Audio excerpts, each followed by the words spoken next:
Hi అండి. అందరికీ నమస్తే. అందరూ బాగున్నారా? నేను బాగున్నానండి. అయితే మేము రెంట్కున్న ఇంటి పక్క నేను ఆ రోడ్లో పాపం కరెంట్ షాక్ కొట్టిందంటండి. పిచ్చుక కింద పడిపోయింది. నాకైతే అది చూడగానే ప్రాణం అయితే విలవిల్లాడిపోయిందండి. చాలా బాధపడ్డాను.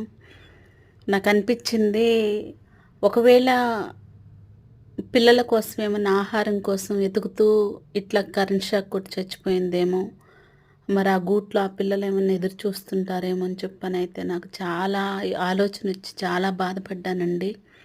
అయితే దాన్ని చూసి నేను చీమలు బాగా పట్టేస్తున్నాయి. చూసి అట్లా వదిలేయకుండా ఇట్లా గుంట తీసైతే గుంట్లో పెట్టేసి మట్టి కప్పేశానండి.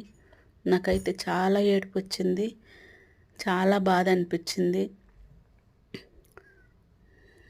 పక్షులైనా మనుషులైనా ఇంతేనేమో, ప్రాణం ఉన్నంతసేపే అది నాది ఇది నాది అనుకుంటాం కదా, కానీ ప్రాణం పోయిన తర్వాత ఏది మనది కాదండి.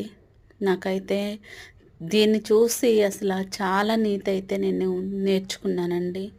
నాకు చాలా చాలా బాధ అనిపించింది. నేను చేసింది కరెక్టే కాదో మీరు కామెంట్ చేయండి. ఈ వీడియో మీకు నచ్చితే లైక్ చేయండి, షేర్ చేయండి, సబ్స్క్రైబ్ అయితే చేసుకోండి. బాయ్ అండి.